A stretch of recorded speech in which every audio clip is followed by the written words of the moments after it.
Right, ladies and gentlemen, welcome back. It's been a long bloody time. We haven't done the podcast in ages, but it is the big and tiny podcast, and I'm here with Vicky and myself.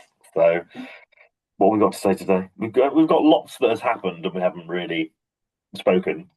I guess we've just both been very busy.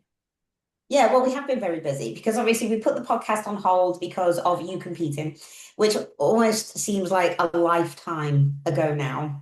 It seems a very long time ago. Yeah. Well, it was So only April was when I finished, so it wasn't. But like that's 8 months ago, I know, but it seems like way longer than that. I can't believe that it's been 8 months since we've actually done a podcast. That's pretty shit. and you're pregnant now. And I'm pregnant now. Yes, I know. I know. I've had many, many people say kind of like, what on earth is going on? Because I'm anoretic for 11 years, HRT for 6 years, was told that I was completely and utterly infertile. I just basically did not believe the docs and believe what they were doing with me was correct. So I just decided to do it out of my own hands. And yeah, that was that. So 26 weeks later, we are pregnant with a nice little babies. It is funny how that's like pervasive across a lot of medical stuff. Like, I'm not saying don't go to the doctor because obviously if you've got certain things you need to go to the doctor, but like, not that this compares, but even with the hip issue I've been having, like a lot of the physio stuff, they're just guessing, Yeah, and everything's they're like, I'm also guessing, but my guessing is better than yours because I can feel it. Yeah, absolutely. I mean, the whole thing comes down in terms of NHS, and this is the reason as to why we fix people at the same time as obviously treating them like a good bodybuilder and making them look fucking wham. We have to fix people beforehand because otherwise they're not going to look wham. And if your internals do not work efficiently, then the externals will show that. When it comes to people who have downregulation of thyroid, as example, as that's one of our biggest fixes that we do is downregulation of thyroid. All the doctor will do is just throw levothyroxine at you. That's all Yeah, they'll they'll. just be like, take your T3 again. Yeah, yeah, absolutely. But they won't obviously prescribe T3. They'll only prescribe monotherapy, which is levothyroxine, which again to me blows my mind because it's like, well, if you've got liver dysfunction and gut dysfunction, that's where the conversion happens. So you're just relying on the gut and the liver to do what it's supposed to do. But if it's already fucked, it ain't gonna do shit. So what do? They just give you more levothyroxine just to bring the TSH level down, which is exactly what levothyroxine does. But because they see that number come down, they're happy. Yes, that's because they treat symptoms, don't they? They don't treat causes. Yeah, Yeah, yeah, so absolutely. that's just how So it is. it Anyway, is. it's December, so it's quite an important time of year for bodybuilding. It is. It is. It is and it isn't because all the shows are done pretty much, Mm. and then we're looking to next year. So just had the pro show list come out, which is only the American stuff, but still that's interesting. And in time, the amateur lists will come out, and everyone will go, "Oh, I'm going to do this show." Yeah. And I always think that's like, yes, you need a timeline. Yes, you need an aim. But people like, oh, I'm going to do this exact show in 8 months' time. It's like, you don't know what's going to happen. No, exactly. Don't put your money into that like now because and also even if you want to think about like, oh, I'm going to do this show, it's like, why is your heart set on that one? Is it location or any reason? It's like you need to be in condition for the show. Mm. Just get to a point where you're almost there and then decide where you're going to actually compete. I have an idea. Like, I'm going to start looking at the list now. There's a few which is like, okay, those are close together.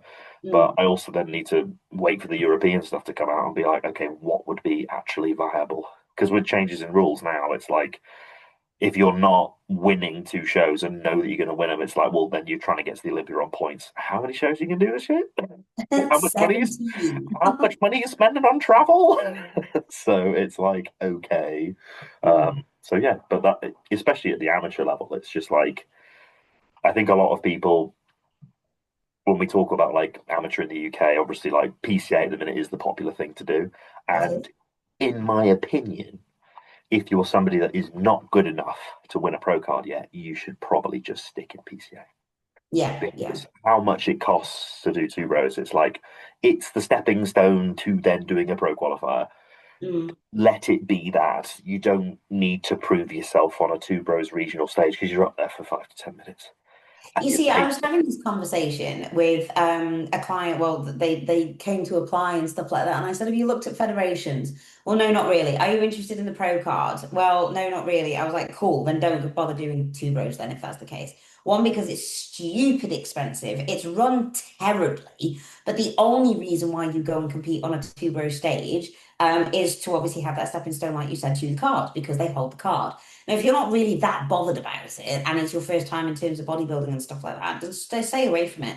Unless you've got a coach who just kind of goes, do you know what? You're unbelievable and you're going to win a pro card and get to the Olympia in one show, which obviously Winter Adams did, which she was amazing for. But it was completely and utterly Those unheard of. people are very few and far between. Of course, I mean, that was an anomaly for sure. But just Yeah, stay away from like the big ass shows that are going to do that one for you because you may not even bloody like it. You may hate bodybuilding. yeah. You may like the quote unquote lifestyle that the bodybuilders have. I hate that as well, the lifestyle of bodybuilding. It's like, guys, you're just going to the gym and eating some food. It's not a lifestyle, I'm sorry. I think when people are new to the sport and in that sense immature, like regardless of age, when you're immature and you haven't lived the way that we live for a long time, people are like, yeah, I'm the lifestyle of bodybuilding. It's like, it's yes, but also it's like, it's just the norm. Mm, Like, this is why I haven't been posting much if people bother, but I haven't been posting much because I'm just doing bodybuilding. I'm just doing my life, and mm, it's day in, day out, very similar stuff, and it is quite dull. yeah. And people don't want to see your fat pictures. They don't. They don't want to see how you look in the off season. They'd only care about the end result, which The is gay why people do. you The do gay get people like the big bear look. certain people like that. But it's funny because you get all these questions when you compete, and it's like, "How did you do this? How did you do that? Oh my God, you looked so much better last time." It's like, well, you weren't here for all the time I've been trying to explain it to you. You Yeah. weren't bothered then, so why am I bothering talking to you now about it? Like, and then you get the stuff like you had today on that Q&A. People are like, "Oh, is Alex a hyper responder?" And it's like, you've just seen a photo and you haven't seen anything for a while because I haven't been on my page or it hasn't popped up or whatever. So you go, oh, he's got so much bigger, and it's like, well, it's I'm taking a relatively small amount of drugs. Do you think it might be due to training and eating? Yeah, but people don't think about No, it's the response. It's got to it. be the response to the small. I must be a hyper responder. Exactly. And you're on bikini girl doses, apparently. People love that phrase. It's like, oh, bikini girls. I don't know any bikini girls that take that much testosterone. Oh, no. When he said it, it was like a bikini girl stack of 200 milligrams You of know, test. but he just meant it was small, which is fair. He didn't mean actual bikini girls use that. Um, but like, yeah, it's not a lot. But then I've said this before. If I could take a grammar test, I would, but I can't. But the So thing is that what the whole point about taking like a gram test and stuff like that, why? I mean, if it's not going to benefit you and it's not going to give exactly. you any additional purpose, why would you take it? Just because you can say that you're taking a grammar test? It's reassurance for a lot of people. Like a lot of people will be there, like, yeah, I'm running this, that, and that, and in their head that means that well, they must get peeled. They must be gaining muscle because they're taking 3 grams of gear. Yeah. It's the same. It's the same reason why people eat 350 to 400 grams of protein. Well, I'm eating this much protein, so I must be gaining muscle. Like you're putting the cart before the horse, or you're trying to correlate what other people are doing who are huge with what Mm. you think that you go, oh, they're doing that, so I must do that to get big as well. And Do it's you know, like, I find that very interesting as well. So when we were in Dubai, me and Oliver got what's it bloody called? What's the taxis called? Uber. So we got an Uber back to where we were staying, and the driver was talking to us, and he was talking about the fact that he's only just started the gym and that he started eating properly, and because his belly's too fat and he doesn't like it, and all this kind of stuff. And he's like, I go to the gym and I see these guys and they're really big. But I don't understand how, I don't like drinking protein shakes. And it's the protein shakes that I don't like. I'm like, it might have something to do with the drugs that they take, but that's the reason why they look like that. But naivety, he had no idea that these people were going to be on drugs. He just thought that the muscle was built by protein shakes, and he didn't look like that because he didn't drink protein of shakes. course, yes. Because he didn't like them. But then So saying that it's all the drugs as well is that's the same argument. well, yeah, absolutely. But when I said it was the drugs and he was there saying they take drugs, it's like, well, yeah, of course they do. But it's complete Enhancing, naivety. right? I know, but it's complete naivety where people don't actually correlate one with another. But it's like I keep on saying to every single person who talks to me about drugs, I was like, these are called performance enhancing drugs. You need to be able to get training and food at a perfect level before you can then enhance the results of that. Yeah, well, exactly. It's like it's only going to enhance your performance. If your Yeah. performance is shit, there's not much to enhance. You know, No. it's not going to make you. It's not going to make you a bodybuilder. You've got to be doing all these other things right before Mm. they can actually have a really good effect. And I have to explain this to guys, especially guys who I have come on who are new, and they just don't understand, or even have had them for a while, and they just don't understand training to failure or training hard. You know, you don't. Mm. It's a case of just breaking down the muscle. Basically, that's what you need to be able to do. Whether it's progressive overload or you're doing, you know, a load of sets really quickly or whatever it is, you need to be able to provide that stimulus which breaks the muscle down and or elicits the response for the body to go, I need to repair that shit. So you have to train hard. It's that simple. If you can't do that, your body doesn't send the hormone, it doesn't send the blood, which is full of nutrients and hormone, to the area. And if you've got a shitload more hormone, it doesn't matter because it's not going there.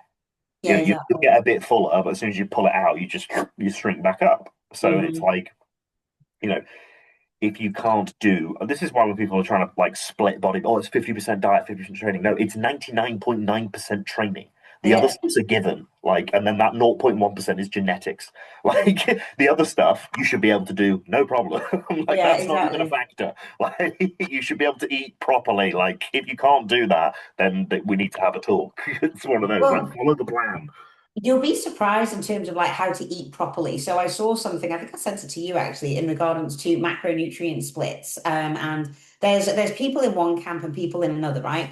So the people in the one camp are then saying, as long as you hit your protein and your calorie goal, then it doesn't particularly matter where your carbs and your fats land, as long as you're within, calories, which is bullshit. It is, yeah. Absolutely bullshit, and I'm going to say that until the cows come home at the rooftops. It's bullshit.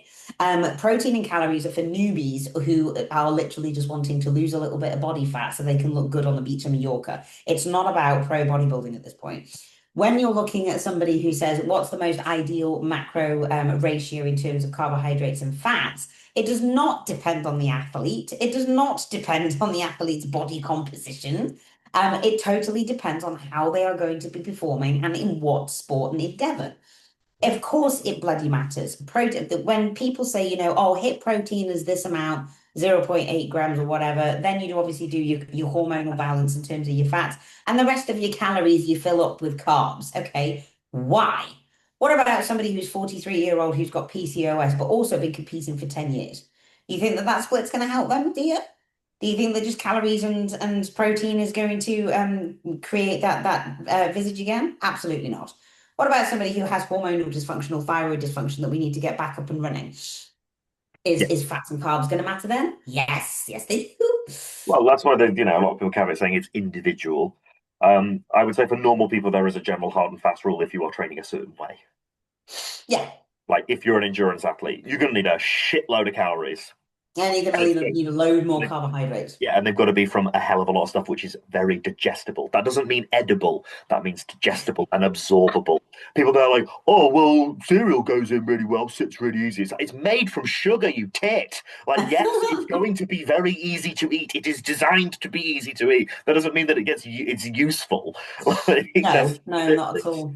And that's what people very much they don't understand the term digestion. And Well, it's I think it's just lost in nuance as well, because it's just like bodybuilding all of a sudden kind of came into this fruition where they have to have a certain amount of carbohydrates pre, intra, and post workout, right? In order to Well, that's because of maximize insulin use. performance. That's where that came from. Oh, yeah, for sure. But they're Yeah. also talking about it with people who don't need to use insulin and who That, don't use because people insulin. that have been given that they were given this protocol because they were taking insulin. Those people that didn't understand that was the reason they'd been given that protocol because they were taking insulin. Then they get clients and they pass on the same shit they're doing to somebody else, and they don't use insulin with them because they're terrified of giving it to other people because they'll kill them. Yeah. They don't know how it works, and then they end up with the same diet plan. And then you've got some kid who's like fucking 18 trying to shove in 50 grams of fucking cyclic dextrin while they train, and they're like, eh. It's just Yeah, silly. vile. It is, it's vile. But the whole point about it, I mean, and it keeps on being proven time and time and time again. If you are an endurance athlete, you are going to deplete your glycogen stores all the way through. You are, if you're going to do a 3 to 4 hour training session, then of course you are going to deplete your glycogen stores. But you're going to deplete glycogen stores from all over your body because of the fact that that's how you are working, right? But if you're a bodybuilder who's just going to be doing an isolation aspect, whether it's going to be back or shoulders or hamstrings or whatever like that, you're only going to deplete glycogen within that particular muscle, and it's still not going to completely run out. You know, it's not going to run out. So the fact that people are saying, oh, you need to have, 150 grams of carbohydrates before you train. Why? It's not, your body is so clever. It's not going to use that particular meal to fuel that session. It's going to use what you've eaten the 24 hours before. Do you know studies have come out saying that realistically you don't need any more than 20 to 25 grams of carbohydrate to actually sustain a 90-minute bodybuilding training session? That's because it's not 90 minutes of training. Well, yeah, absolutely. You It's don't it's train a like it's this. about 8 minutes of training. Yeah, overall. I've got a strong men who have this argument with me. I train for 4 hours. It's like, no, no, you don't. You sat around for three and a half You hours. do you do a set of five on the log, and then you sit down for like 12 minutes before you do your second set of five on the log. So you don't train for 4 hours. But people get this mental block by saying, well, if I don't eat carbohydrates before I train, then I'm not going to be able to train efficiently. And if I don't eat carbohydrates after I train, well, then I'm not going to refill the glycogen stores to aim for muscle rebuilding. And it's just like, mate, you're going to survive. It's fine. You're still going to grow muscle. You're not going to atrophy. Yeah, But I right think now, you're acting like an asshole. we live in the world of everything needs to be perfect or I'm doing it wrong. Oh, yeah, absolutely. I've got a beautiful, beautiful client. She's absolutely amazing. She was deadlifting and she was like, these are crap. And I had a look at it. I was like, why are they crap? They're actually all right. Okay, your arse is a little bit high, but that's me being really picky. But other than that, it was fine. Oh, my lats aren't locked down and they're not this and they're not that. I'm like, dude, you just like rep 8 reps on a deadlift at 120. You did really well. I think there's something to be said for like obviously analyzing training and being like, right, what more could we do here? But it isn't a case of you could do more, so it's currently shit. Yeah, That's absolutely. not, it's like, this is good, it could be slightly better. Yeah, And that's exactly. where people tear themselves down always when it comes to this stuff. And then they end up either hating how they look or feel, or they just quit because they're like, well, I'm shit anyway. And it's Yeah, like, well, yeah. Oh my God, I hear that so much as well. Oh, my training's just shit, and then I'm shit, and then this, and now you are basically telling your brain that it's okay to hold yourself to a shit standard. So stop it. You know what I mean? It's just like you're not shit. You're just basically telling yourself that you're shit. So stop yeah. it. I don't think it helps as well. Obviously, like there's so much on social media, you can't prevent that. All it's done is show people what exists out there and gone, this is a thing. This is, Mm, a different standard, which you are currently not at. That doesn't mean that you are useless and a loser and shit, but you're certainly not as good as this thing. mm. So, are you in the realms of being able to compare yourself against that? Like when you have younger guys who are comparing themselves against literal pros, and then they're like, "Oh, well, why aren't I that big?" And it's like, "Well, this guy's 32 and you're 20." You Yeah. know, Muscle it's like, density a lot. He's also been training for 15 years, has that thin, grainy skin that you can see as well, and also been taking a fair amount of drugs for the last 10. but then they just think, "Oh, if I take the drugs, then I'll look like that." And it's Yeah, like, if you absolutely. take Yeah, the I get drugs for that a 10 lot. years, like he's been doing, you might look like that if you're lucky. If Yeah, you and if you know how to try, train, yeah. yeah, I mean, and I've Daz Cooper, so yes, PCA, but yeah, Daz is amazing. So obviously, he did his final dance in the PCA Worlds and the universe, which was amazing. And it was a privilege to obviously coach him into that because I've known Daz for like 14 years. We've been really, really good mates. We competed way back when, in the Natty shows. That's where we got his DFAC Pro card and everything. But he is literally he walks around in condition all of the time. yeah. But he's been training for 40 years. 40 years. I mean, his skin is transparent. And even in the depths of his off season, he is still absolutely shredded to the bone and dry, and dense. And it's incredible. I mean, And I what's look funny at is him. Say he again. obviously he wouldn't stop training, but even if you tried to get him fat, you probably couldn't. No, no, it's really difficult. He tends to kind of blow his face a little bit, but other than that, he still walks around absolutely shredded, and he can eat a lot of food, and Yeah. he enjoys himself, because he loves everything about bodybuilding. I mean, he is a bodybuilder through and through, and it's a pleasure to obviously coach somebody like that because we bounce ideas off of each other as well. But everybody says you can't teach a dog old tricks. But you know what? He's an old dog, and I taught him a load of new tricks, which he never kind of came across before, including Oh, getting into the best shape of his life without a huge amount of drugs.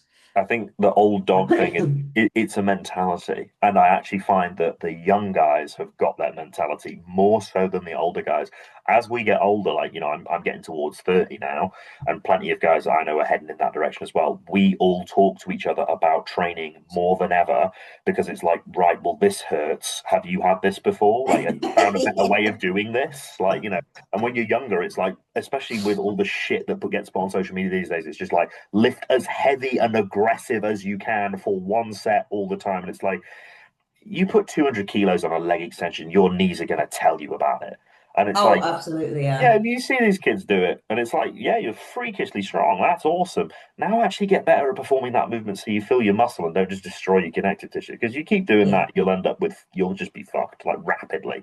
And Yeah. until it happens to them, they won't believe you. And it's like, mate, I was your age. Like we all did this, and Yeah, we all all did all of stupid us get shit. fucked. Like all of us. There's no escaping it. Like so, it's just a matter of time with that stuff. So you can definitely teach an old dog new tricks, but a lot of guys are more than willing, if they're going to continue with bodybuilding, which quite a lot of us at a certain age will just do it forever, you are more than happy to listen to people with genuine experience who can tell you things that make sense.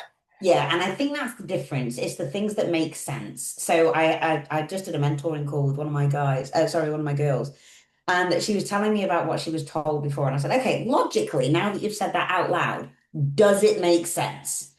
And she's like, no. I was like, exactly. Once you start to say things out loud, logically break it down into steps and into phases. If it doesn't make sense, it probably doesn't. Yeah. So if you are a young guy and you have been told that you need to do X amount of drugs and take this amount of fat and not or not have any fats in your diet for however many months, because that's a big thing at the moment. Because if you're taking exogenous hormones, you don't need fat, apparently, because Oh, it's fine. fats are only responsible for hormones, apparently. But it's, God forbid cholesterol be involved. well, it's like you have to metabolize those drugs, by the way. They're not just in you. No, Like exactly. what you've They're put in free yourself floating is a around. synthetic oil. That's what you put in yourself. It has to then actually get into your bloodstream and your body has to absorb it. Otherwise, it'll just sit there.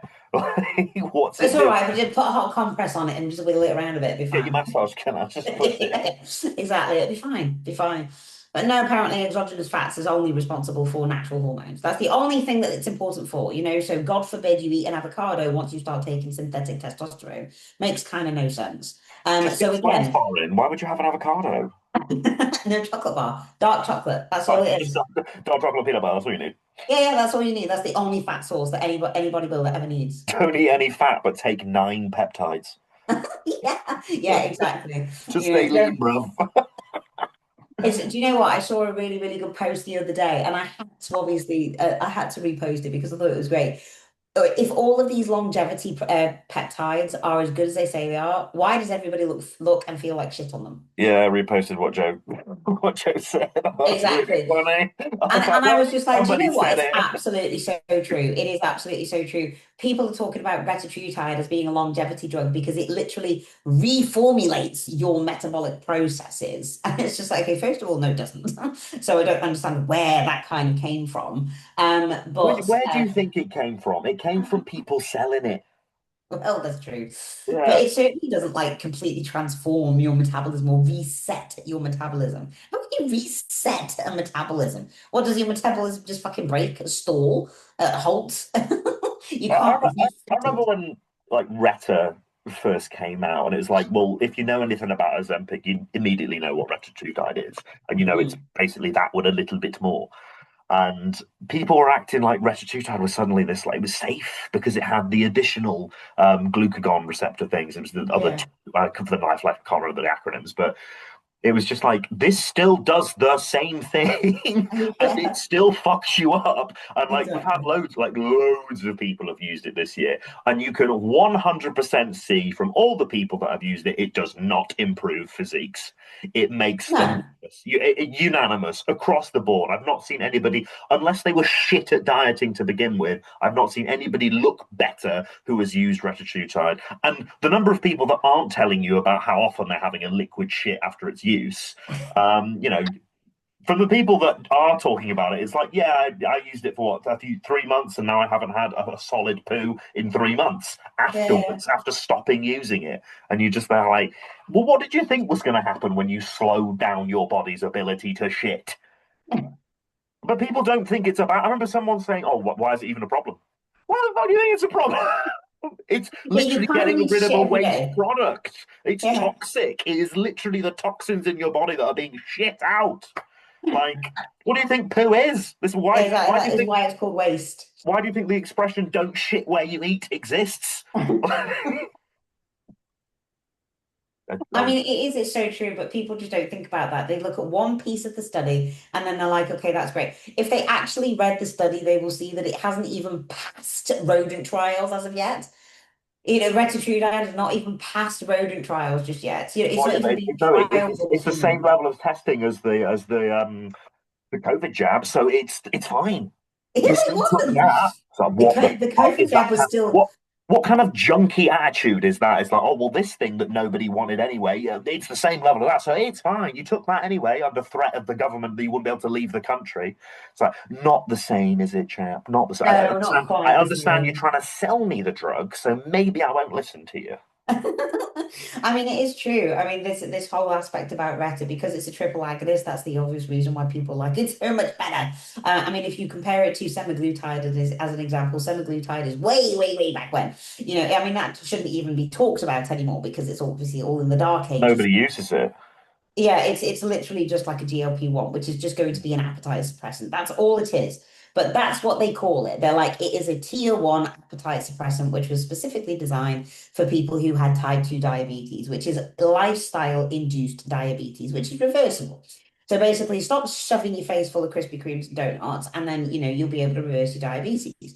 But what they didn't talk about was the osteopenia that kind of came in, so the softening of the bone tissues, the pancreatitis that came in because of the insulin response that wasn't being released, the peristalsis of the bowel that slowed down to the point where you had a gastroparesis, which is paralysis of the bowel.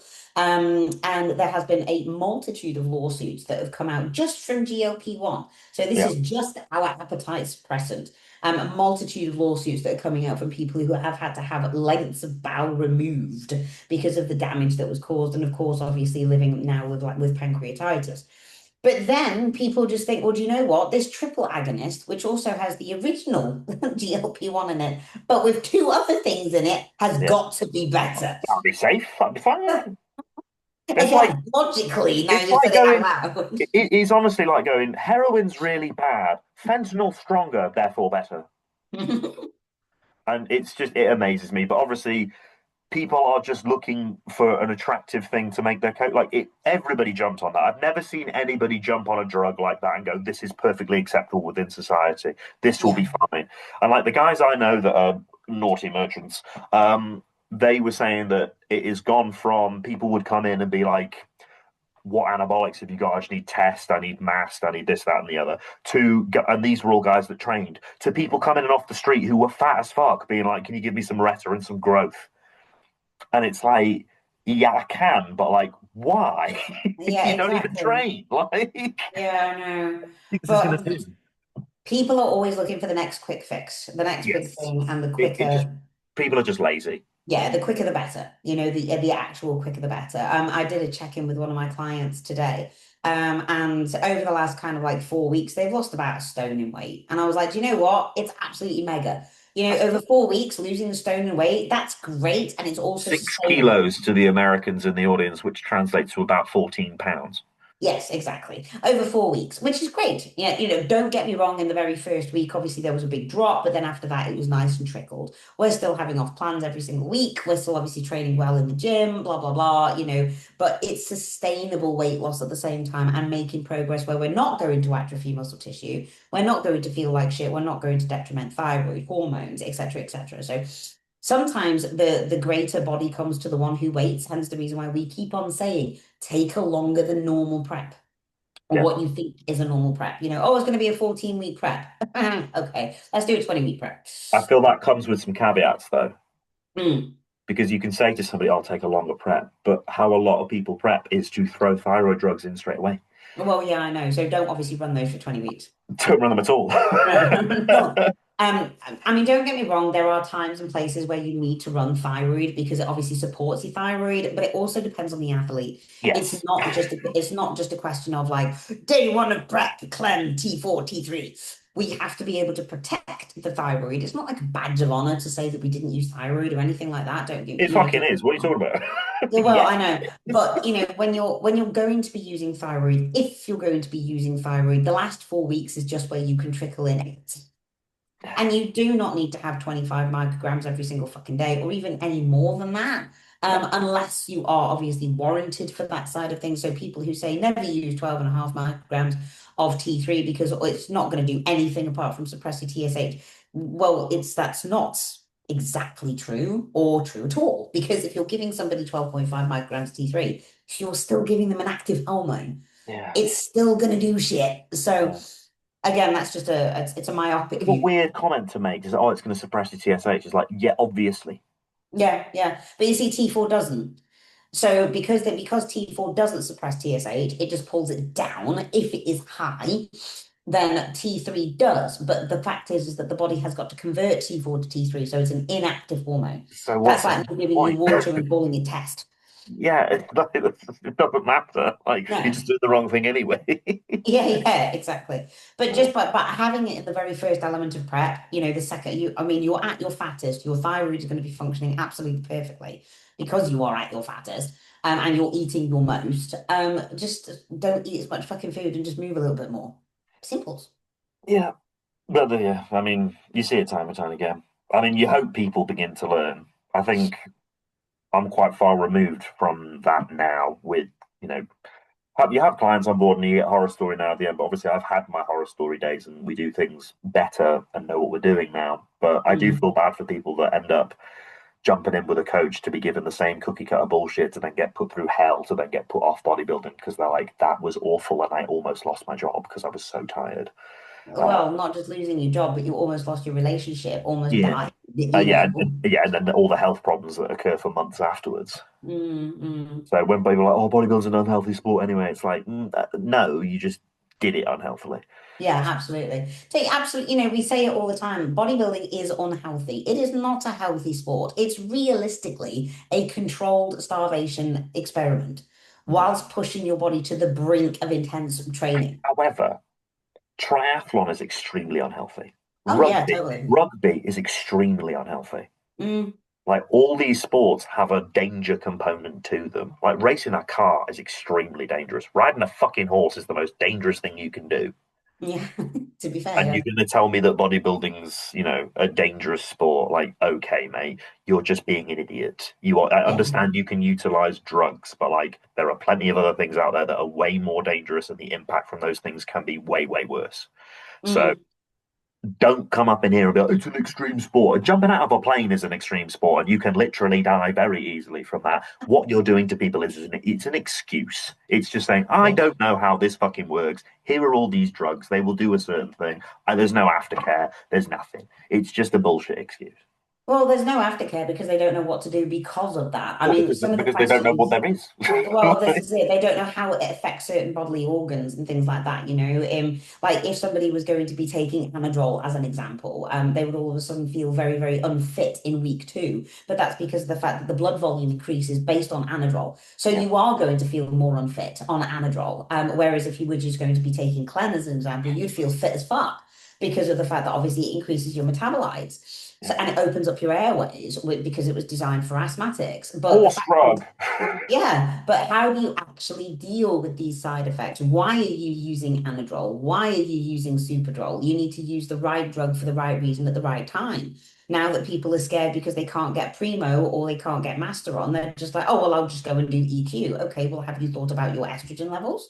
What are you going to put alongside EQ to make sure that you don't have crashed estrogen levels? And what about your blood thickening? What are you going to do to stop that from happening? That's a good Yeah. point to make. So EQ, how does it act differently compared to Primo Masteron on estrogen? Because obviously it has that estrogenic suppressive element, but so do the others. Yeah, but it's not to that certain point. Mm. So when you're going to be looking at EQ, it will literally crash your estrogen to the point where you are just going to be on the sofa with a blanket and a tub of Ben and Jerry's watching Love Actually on repeat. However, you say that I know plenty of people that utilize EQ with way less issues than Mast or Primo. I agree. I've seen it as well. I have seen it as well. So whether or not you're going to have a different type of in your standards, hyper responsive in terms of crashing EQ, or what I have actually found, E2 even, sorry, not EQ. What I have actually discovered is that people who go onto EQ, if they have been using multiple AIs in the past, they will crash their E2 quicker and they will feel worse quicker on EQ as opposed to people who haven't used AIs. Mm. That's the correlation that I've put. Now, there's no science behind it. Obviously, there's no science behind fucking anabolics anyway. But this is literally just from the things that I have seen. I have got a guy who was running EQ, obviously before he came to me and stuff, but he was using EQ for a long time in terms of his cycle, felt great on it, and everything else. His blood work is fine. There are people out there who don't have any kind of side effects from any drugs at all. But then there are others you can take a little smidgen of something and then they're fucked up for, for months and months and months. So again, it depends on the person. It's just like you were running a multitude of fucking drugs and you were fucked up. We then took everything out and we were like, actually, the balance of the drugs that you need for you is about this much. And then this is the best kind of progress that you've made. Yeah. So everybody is a different human at the end of the day. Yes. But I do think, obviously, with the lack of DHTs, people will turn to EQ. Is that a problem? You just need to know how it works. You just need to Yeah. know what to look out for. It And you isn't. need to know the right dosage for you. It's not the fact that you can just run 600 milligrams of fucking EQ off the bat. Well, that's just people being stupid. Well, it is, but it will happen because Yeah, they'll look but at you know, Primo and people. they'll go, "Oh, I used to run 600 milligrams of Yeah, Primo and 600 milligrams of Mast, so I'll just put it's 600 the milligrams of EQ in." same. Yeah, it's not the same. No, it's not. It is not the same. So, and also, never, ever, ever put anything into your body if you haven't got a baseline set of bloods. The amount of kids that come to me and they're like, "Oh, I've been running this, but these are the side effects. Have we got baseline testosterone?" No. Well, what do you fucking expect then, mate? You're 20 years old, your testosterone's already through the roof, and then you've just gone and shoved in half a fucking gram, and now you're wondering why you're, a serial rapist. Makes a big difference. Well, obviously that doesn't happen, but you know what I mean. What's a Walking chance? around, walking around with an erection all the way through the streets of Asda or whatever. It's just being a teenage boy, anyway. This is being a teenage boy, exactly, but with rampant testosterone. But any whoozle. Yeah, I mean, Right, well, that is a problem at the minute. Actually, I've found it more and more. You get a lot of young guys like off the back of suicide and all that sort of stuff.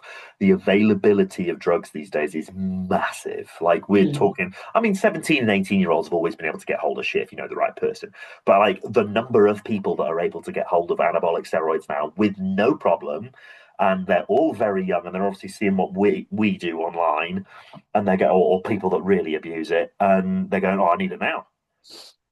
And it's like you look at you won't know the guys that have done this because they won't talk about it, but there's plenty of guys that did that at a young age when bodybuilding was still underground, and they went, right, I'm going to get on whatever the gym has because the gym would sell it to them, mm, and they'd be taking this, that, and the other, probably changing the drug they're using every fucking week, and some guys rarely responded, and the others ended up with heart conditions. yeah. Yeah. So it's like, guys, if you want to be a bodybuilder, do the bodybuilding. Don't do the drug taking because you don't actually like bodybuilding. You just like feeling big, which Yes, is a exactly. completely separate thing. Like if you like bodybuilding, you like training. And if you Mm. like training and you don't want to do comps, that's fine. You don't need to slam a load of drugs. I've had a couple of guys recently come to me and be like, oh, I want to take drugs properly. And then one guy asking me to advise him on what to take. And he had already been on a cycle for like 12 or 14 weeks. And then I was like, well, when are you going to come off? He was like, oh, I was just going to push it up forever until I got to about 2 grams. I was like, do you not think the health conditions will come and get you? And he was like, no, I'm just going to wing it. And I was like, well, at least you're honest. Yeah, exactly. It's when people say, I don't want to take bloods because I'm afraid about what they're going to say. What? Okay. It's just like, Oh, what's you'd rather avoid the anxiety of a blood test and just put it to the back of your mind and just wait for yeah, your yeah. heart. Just wait for the heart attack because like people Yeah, do because it. if they don't see it, then it doesn't exist. Well, that's because nobody talks about the heart attack they've had on social media. There's plenty of guys that have got like coronary issues and they don't talk about it because it's embarrassing. And they can't exactly sit Embarrassing. there and be a good coach and be like, yeah, I've had a heart attack. It's fucking stupid, isn't it? So it's a worry, you know, and it always will be. And this is why when I get young guys who like they're desperate to hop on, I'm like, can we take this slowly? You still have a lot of potential in terms of pushing that natural baseline. Oh, but I want to go now. So, all Yeah. right, you want to start? We'll start. But you're going to see very rapidly that bodybuilding is training and eating, and the drugs are just another thing, which will not make a massive difference unless you're doing all this other stuff correctly. Mm. Mm. Well, that's a lovely note to leave things on for this week, I think. Yes. But as per always, DM us or whatever like that, and put comments underneath and see what else other subjects we want to talk about. Yeah, And yeah, we'll see you that next would be week because useful we can do actually. this a bit more now. If somebody wants to hear a certain thing, then please ask away Oh, and you've we'll. lost sound. Have I? No, now it's come back. Yeah, I need to move house. The signal in here is the internet is awful. Anyway, yes, if there is anything that you guys want to us to discuss, please suggest in the comments below. But on that, we're all good. So that's it. We'll see you in the next one. You will. Bye bye. Bye bye.